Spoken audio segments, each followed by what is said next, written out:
Salam sejahtera Bapak dan Ibu yang dikasih Tuhan. Apa kabar hari ini? Semoga tetap dalam keadaan yang baik dan sehat. Kita bertemu lagi dengan Renungan Harian GKI Kebonjati bersama saya Pendeta Agus Gunawan. Saudara, Pendeta Eka Dharma Putra dalam buku 365 Anak Tangga Menuju Hidup Berkemenangan pernah bertanya seperti ini. Apakah tandanya bahwa Roh Kudus sudah bekerja dalam diri kita? Pak Eka mengatakan salah satunya adalah ketika kita mengalami yang namanya kebebasan rohani. Namun kemudian beliau menyayangkan bahwa kebebasan rohani bukanlah ciri utama kekristenan masa kini. Secara umum, saudara, beliau menggambarkan kekristenan sekarang ini adalah kekristenan yang terikat dan terbelenggu. Yang mengikat dan membelenggu, tidak bebas dan membebaskan. Contohnya adalah soal tradisi dan denominasi yang kadang-kadang bisa membuat kita tidak mungkin menerima orang lain sebagai saudara seiman kita.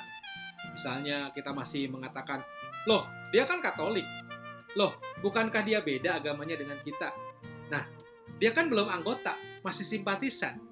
Itu kan bukan cara GKI. Dan banyak lagi hal-hal yang membuat kita seringkali terbelenggu dengan banyak hal. Nah, maka itu saudara, seperti aturan-aturan organisasi yang mengikat nantinya. Ganti lampu saja menurut beliau harus rapat dulu. Bayangkan kalau ada orang yang sekarat di depan kita, tetapi kalau kita mau menolongnya harus rapat dulu, apa yang terjadi dengan orang tersebut? Atau kita mengajak lihat dulu tata gereja dan tata laksananya.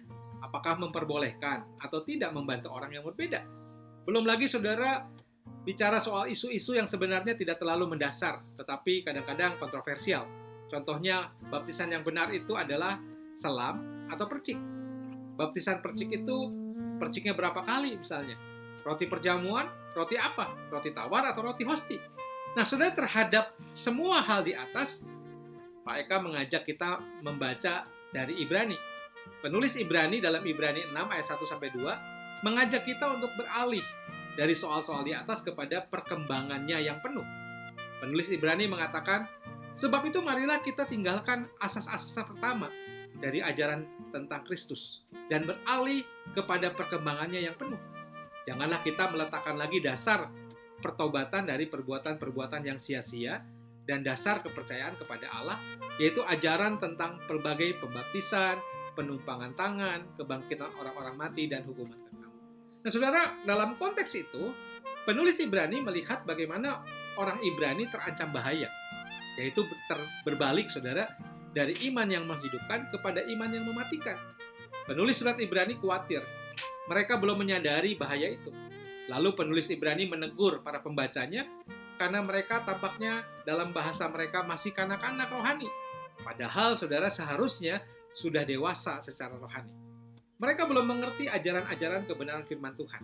Padahal kebenaran itu akan membuat iman mereka kukuh saat menghadapi yang namanya tekanan dan penganiayaan.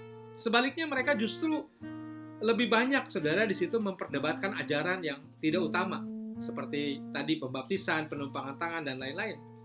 Oleh sebab itu, saudara, tampaknya memang ketika kita diperhadapkan dengan hal-hal tersebut, kita mesti belajar dari Yesus. Bagi Yesus, saudara, aturan, tradisi, dan formalitas itu penting. Misalnya soal hari Sabat. Yesus menaati hari Sabat. Tetapi, saudara, ketika ia diperhadapkan harus memilih antara mengasihi sesama atau menaati hukum agama, ia mengatakan dalam Markus 2 ayat 27, hari Sabat diciptakan untuk manusia, bukan manusia untuk hari Sabat. Maka dia memilih mengasihi sesama dengan menyembuhkan orang-orang di hari Sabat, yang kemudian menimbulkan pertentangan dengan kaum Farisi dan ahli-ahli Taurat. Nah, saudara, dalam 2 Timotius 1 ayat 7, Paulus juga menulis bahwa Roh Kudus adalah roh ketertiban. Ini yang jangan kita lupakan. Janganlah kemudian atas nama Roh Kudus kita lalu mengabaikan aturan dan peraturan juga. Namun jangan pula atas nama ketertiban kita mematikan yang namanya hati nurani, membekukannya dan membakukan kasih menjadi seperangkat aturan. Lalu bagaimana, saudara, kita dapat menjalani kehidupan di tengah segala hal yang membutuhkan pertimbangan dan tindakan yang benar untuk melakukannya sebagai seorang Kristen yang sempurna. Nah, saudara, kita memang mau tidak mau sebagai orang percaya, kita harus mau dipenuhi, dipanggil, dan dituntun oleh Roh Kudus.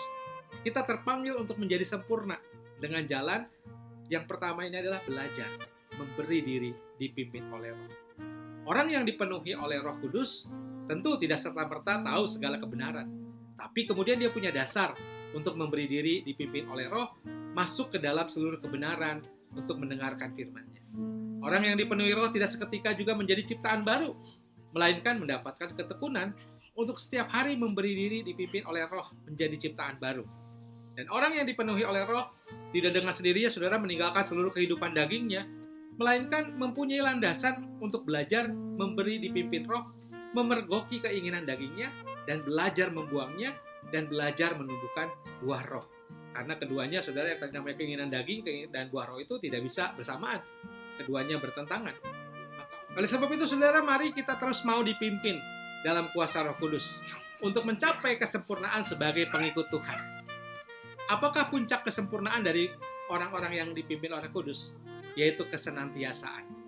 Doa senantiasa, mengucap syukur senantiasa, sukacita senantiasa, bahkan dalam penderitaan sekalipun. Sebab itu mari saudara, kita mengalami kebebasan rohani kita dengan bertanggung jawab, dengan dipimpin dan dituntun oleh kuasa Roh Kudus. Tuhan memberkati kita. Amin.